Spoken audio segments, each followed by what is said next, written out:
People get googly. Yeah. I just find it fascinating. I found the loos, that's good. Seems to be quite a few of them. I don't know if there's more elsewhere. One would hope so though, because that's not a huge amount. This is enough for here, but not for everywhere. I want to find out what these horse people are doing. There is a big open area of ground now, roped off, so something's going to happen. Let's go see. I have got a suspicion that I should have, looking at the size of this course, because it's quite big and the horses will be over there if I'm going to do this shoot, I should have bought the other lens. I should have bought MB with me, 150 to 600, and then I won't miss any action. I'm even tempted to get sort of womble back now and get it. I've got a feeling that is cheating on a horse course. I'm having to constantly mess. You can probably see it's got really bright now. It was dull as dishwater 5 minutes ago. So I imagine just even in between shoots, you know, like shooting one horse, shooting the next, which I'm about to do, I'm going to have to be messing with. I could use some of the automatic settings. I'm not going to. I shoot manual. I'm too used to it. I'm not saying don't. I'm just saying I don't. So I guess really that's to my detriment. I like to set the settings. I don't want the camera doing it for me. This apparently is horse games. They're going to do special horsey type games, a little bit of Jenga maybe. That'll be fun to watch. Maybe some Monopoly. There'll be fights. So obviously I don't know what horse games entails, but they all look pretty cool. Should be excited.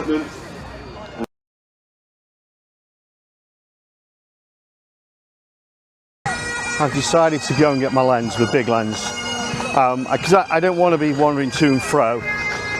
And if I've got all the gear with me, the other thing is I could put my big backpack on, I could put the Shimoda on and bring everything. At first, the reason I didn't do that is I didn't want to look too conspicuous today at events. The more you can just sort of not be observed, I think the better. And with a big backpack, with a, you know, tripod on and lenses hanging off you, you just can't help but be noticed. But so far it seems pretty cool. No one seems to give a rat's ass that I'm recording, and of course I don't give a rat's ass that if anyone gives a rat's ass. So effectively what I'm saying, there are a very minimal amount of the asses of rats. But I'm gonna head back. I'm gonna go back, get my lens. I may switch to the backpack. I think I will actually, and then also it'll give me somewhere to hang the camera. I'll do that. There's loads more food here. We'll investigate that when I come back. So many people have bought their dogs, and I wish I could bring Padley, my mad mutt, with me. But when you're solo and you've got to carry all this gear and you try and take shots, having a very excitable 3-year-old Goldador, and if you don't know, that's a cross between a Labrador and a Golden Retriever, which means I get the best and worst of both worlds. Impossible, but just, I really love dogs. And having all these lovely dogs and people are letting you pet them, I always ask first, and they're just wonderful. Absolutely, there's another Labrador on its way to me now. It's fantastic. Okay, back in now. Got the Shimoda on, all my gear's basically there. Now, one of the things that you can take advantage of here is that when people see a lot of stuff like this, or even just a camera with a long lens on, they assume you're a professional. So the only thing I would say is take advantage of that. People tend to let you through, they don't mess with you, etc., and they assume you should be there. But if you're going to allow people to assume you're a professional, act like a professional. Get out of people's way, give them courtesy, drop your camera down if you think, you know, they think you might be filming them or photographing them and you don't want it. Just drop your camera down and, you know, just smile, pet the dogs and be nice to people. And I think you'll find you get a lot further in life doing that than acting like a twat.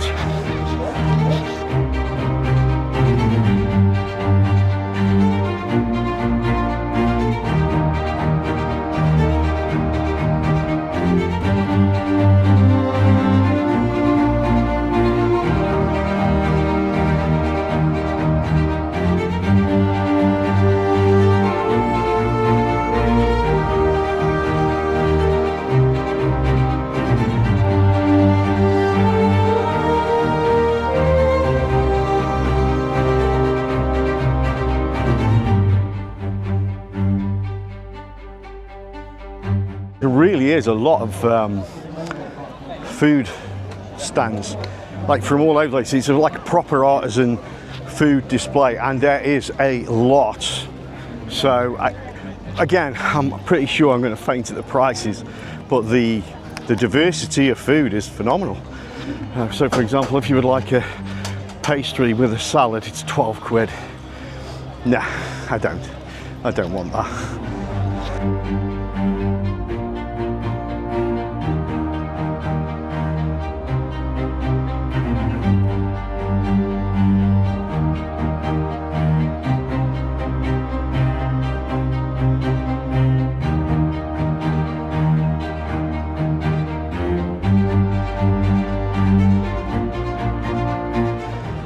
Okay, British people, £4.50 for a small 99. So that's basically a whip of ice cream in a cone with a stick of chocolate in it.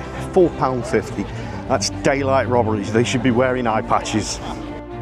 Okay, found one I agree with. There's some gourmet Scotch eggs. So Scotch egg, for those who don't know, is like sausage meat around an egg, and then it's the way you blend that sausage meat and put a coating on it that makes it. Now they're asking £4 a Scotch egg. I personally think that's a bit on a steep side, but for a place like this, you know, but they're doing an offer of any 3 for £10, and they're a good size Scotch egg. So I think this is one I might partake of. I think that's a good deal. I might go for that. So that's on the list. Scotch eggs looking good. Cinnamon bun, £5? No. A hot dog with cheese sauce on it, £10.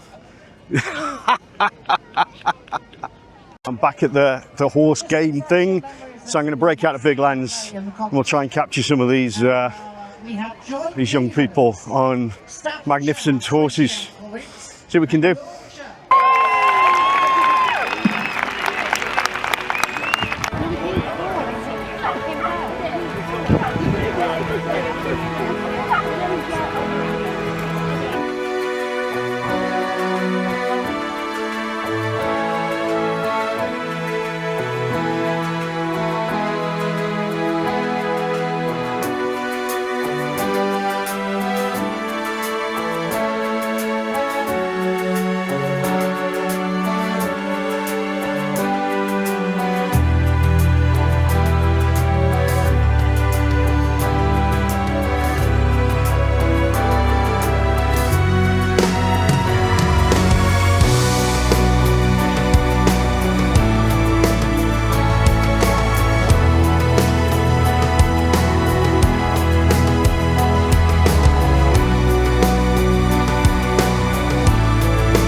Well, it does look like the balloons are cancelled, so there'll be no balloon liftoff.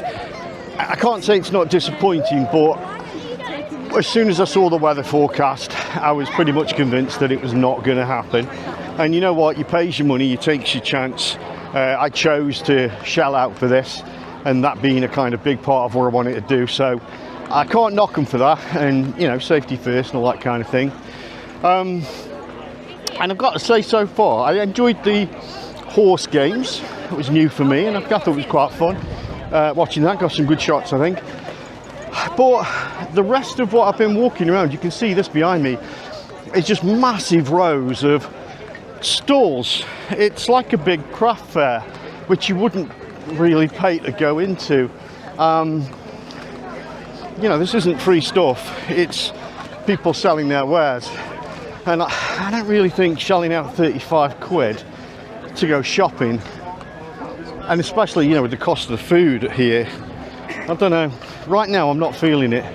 I think everything I've seen so far, with the exception of the horse games, you could have gone any fair and got the same thing so far.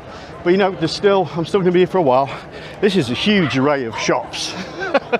But that's what it is, it's shops. Fish and chip stand up ahead, and I'll bet it's second mortgage time. Let's go investigate. £15.50 for fish and chips. And bear in mind, when we're saying fish and chips, this is the kind of portion that's going in a tray. Diabolical.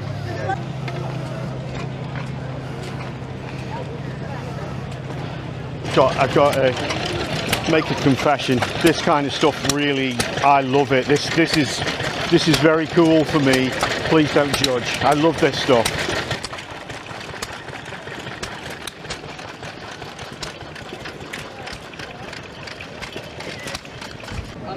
Coffee's £4 tops. I think the one I drink, 3.80. That's reasonable. It's what you'd pay in Costa or Nero's or Starbucks. So yeah, I'm at peace with that. That's fine. Some archery going on here. I've never really got the point. Oh, what have we got here? I think this is a dog agility competition.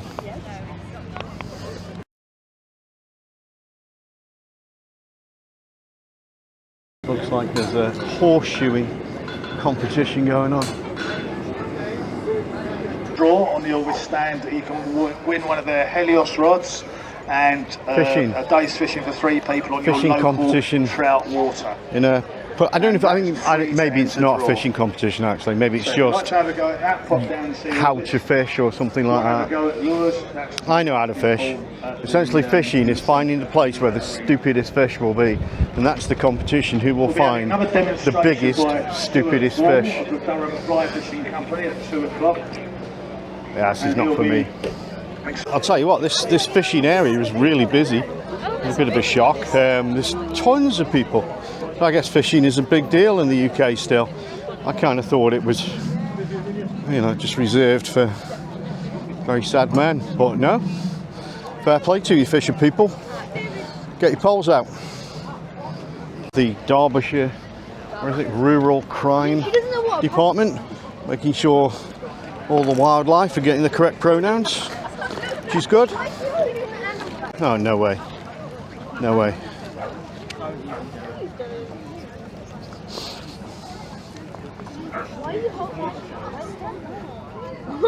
Please, God, let them be putting them down the trousers. Is this a sticky ferret down your trousers competition? Or am I not that lucky? No, I think it's just looking at them. Oh, looking at ferrets. That's not half as much fun. I'd say only in the UK, but I'm absolutely positive the Americans will be doing this sort of stuff as well. In the UK, you often think, you know, when you've been to some of these country fairs and country places, that you've seen it all, that a ferret staring contest or wherever it is out there. But remember, we have people rolling cheese down hills. We are quite mental. I'm by the river and there's loads of people sitting sort of looking out at it, but nothing is happening. So I'm just wondering if this is traditional water watching. I mean, it really could be, you don't know. It's basically dogs are going to fetch stuff from the water. I'll bet they're all Labradors, because I've got a Labrador and you can't keep her out of the water, and she's a retriever, so yeah, all I can see is Labradors. Got golden retrievers and Labradors. Amazing. Just so you know, this is what happens when you become very wealthy. Now, of course, this was very wealthy people from back in them days that built Chatsworth House, but you buy houses so big that you can't possibly make use of every room. You buy more land than you can possibly tend to yourself, or maybe even possibly walk around in a year. And you just keep buying stuff because as you're accumulating wealth, what else can you do with it? So you just keep buying and buying and building and building, and then eventually you die, of course. So yeah, that's why this huge amount of land is like this. No one person should be owning this place, should they, really? It's no use to them. My legs are getting tired. I'm going to see if I can go have a walk around the house. I would imagine that this massive ticket cost does include a visit to the house. We'll soon find out. It might not, you know. Don't know. And then I've just seen there's a load of vintage cars up this way. So I'll probably, if the house is a no-go, or if I do go in the house, I'll go up to there afterwards. I like vintage cars. Okay, only small bags are permitted in the house.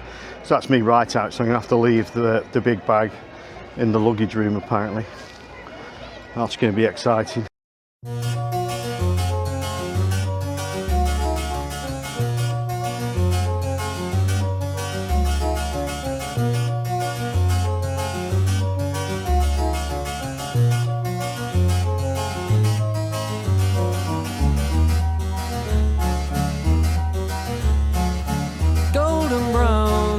texture like sun lays me down. With my mind she runs throughout the night. No need to fight, never a frown, with golden brown.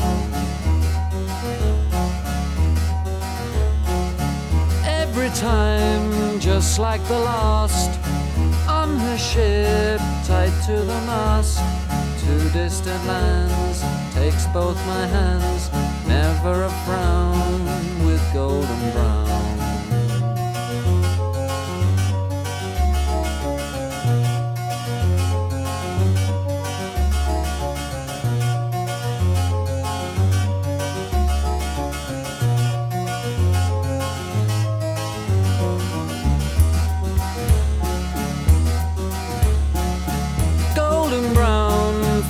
Temptress, through the ages she's heading west. From far away, stays for a day, never a frown.